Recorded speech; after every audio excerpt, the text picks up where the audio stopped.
আসসালামু আলাইকুম ওয়া রাহমাতুল্লাহি ওয়া বারাকাতুহু। বিসমিল্লাহির রহমানির রহিম।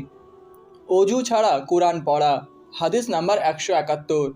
হযরত ইবনে আব্বাস রাদিয়াল্লাহু আনহু থেকে বর্ণিত, তিনি তার খালা ও রাসূলুল্লাহ সাল্লাল্লাহু আলাইহি ওয়াসাল্লামের স্ত্রী মাইমুনা রাদিয়াল্লাহু আনহা এর ঘরে এক রাত অবস্থান করছিলেন।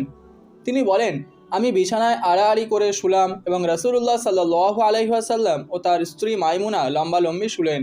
রাসূলুল্লাহ সাল্লাল্লাহু আলাইহি ওয়াসাল্লাম অর্ধেক রাত কিংবা তার কিছু কম বেশি সময় পর্যন্ত ঘুমালেন। তারপর তিনি ঘুম থেকে উঠে হাত দিয়ে চোখ মুখ মলতে মলতে বসে গেলেন। অতঃপর তিনি সূরা আলে ইমরান শেষ 10 আয়াত পাঠ করলেন এবং ঝুলন্ত মশকের নিকট গিয়ে খুব ভালো করে ওযু করলেন। তারপর নামাজে দাঁড়ালেন। ইবনে আব্বাস রাদিয়াল্লাহু আনহু বলেন, আমিও উঠে গিয়ে তাঁর মতো করলাম। তারপর তার বাম পাশে গিয়ে দাঁড়ালাম। তিনি আমার মাথার উপর ডান হাত রেখে আমার ডান কানটি ধরে মললেন এবং আমাকে ডান পাশে আনলেন। তারপর দুরাকাত, তারপর দুরাকাত, তারপর দুরাকাত, তারপর দুরাকাত, তারপর দুরাকাত, তারপর দুরাকাত, মোট 12 রাকাত নামাজ পড়লেন। তারপর বিতরের নামাজ পড়লেন। তারপর মুয়াজ্জিন তার নিকট আসা পর্যন্ত শুয়ে থাকলেন। তারপর তিনি দাঁড়িয়ে 2 রাকাত হালকা নামাজ সুন্নত পড়লেন। তারপর বের হয়ে মসজিদে ফজরের ফরজ নামাজ আদায় করলেন। মাথা মাসেহ করা। হাদিস নাম্বার 172।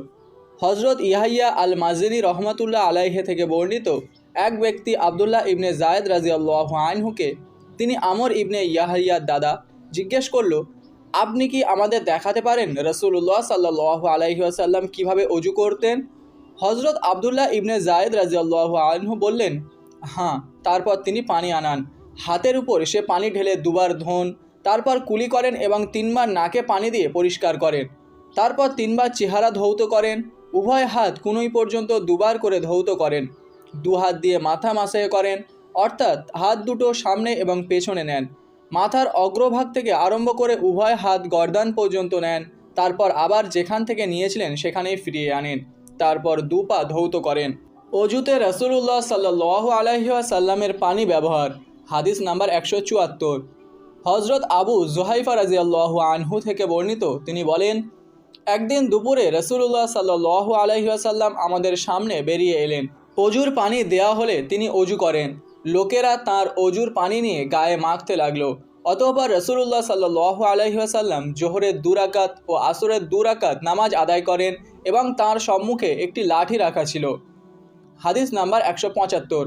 হযরত সায়েব ইবনে ইয়াজিদ রাদিয়াল্লাহু আনহু বর্ণনা করেন, আমার খালা আমাকে নিয়ে রাসূলুল্লাহ সাল্লাল্লাহু আলাইহি ওয়াসাল্লামের দরবারে উপস্থিত হয়ে বললেন, ইয়া রাসূলুল্লাহ, আমার এ ভাগ্নে অসুস্থ। তিনি আমার মাথায় হাত দিয়ে বরকতের দোয়া করেন, তারপর অজু করেন। আমি তার অজুর পানি পান করি, অতঃপর তার পেছনে দাঁড়াই। এ সময় আমি তার উভয় কাঁধের মাঝে থাকা মোহরে নবুয়াত দেখতে পাই। তা ছিল পর্দার ঘণ্টির মতো। হাদিস নাম্বার 176। হযরত মিসওয়ার রাদিয়াল্লাহু আনহু থেকে বর্ণিত, তিনি বলেন, নবী করিম সাল্লাল্লাহু আলাইহি ওয়াসাল্লামের অজুর অবশিষ্ট পানি নেয়ার জন্য সাহাবীদের মধ্যে হুড়োহুড়ি পড়ে যেত। এক আঁজলা পানি দিয়ে কুলি করা ও নাকে পানি দেওয়া। হাদিস নাম্বার 177। হযরত আব্দুল্লাহ ইবনে যায়েদ রাদিয়াল্লাহু আনহু থেকে বর্ণিত, তিনি একবার পাত্র থেকে পানি ঢেলে উভয় হাত, তারপর এক আঁজলা পানি দিয়ে মুখ ধৌত করেন, তারপর কুলি করেন এবং 3 বার পানি দিয়ে নাক পরিষ্কার করেন।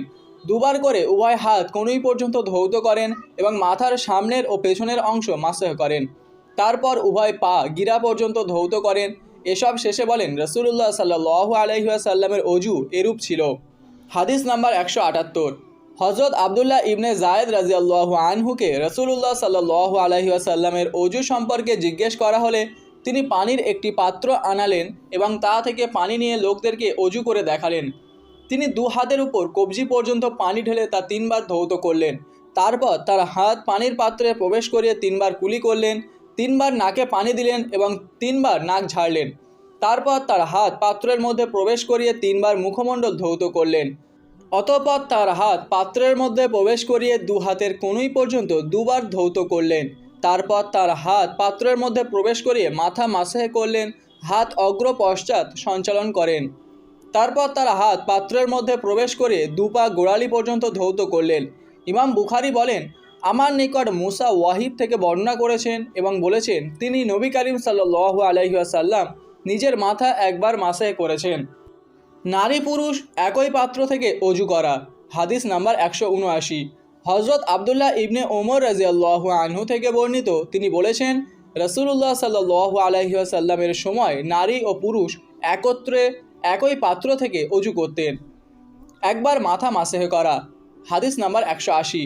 হজরত ইয়াহিয়া রহমাতুল্লাহ আলাইহি থেকে বর্ণিত, তিনি বলেন, একবার আমি আমার ইবনে আবু হাসান রহমাতুল্লাহ আলাইহির সাথে ছিলাম।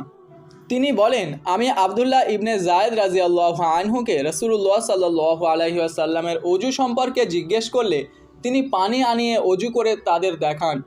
তিনি পানির পাত্র কাত করে এক আঁজলা পানি নিয়ে 3 বার কুলি এবং পানি দিয়ে নাক পরিষ্কার করেন, আবার পাত্রে হাত ঢুকিয়ে 3 বার মুখমণ্ডল ধৌত করেন, তারপর আবার পাত্রে হাত ঢুকিয়ে উভয় হাত কনুই পর্যন্ত 2 বার করে ধৌত করেন, আবার পাত্রে হাত ঢুকিয়ে মাথা সামনে থেকে পেছনে মাসেহ করেন, অতঃপর আবার পাত্রে হাত ঢুকিয়ে পানি নেন এবং উভয় পা গিরা সহ ধৌত করেন। আল্লাহু আকবার।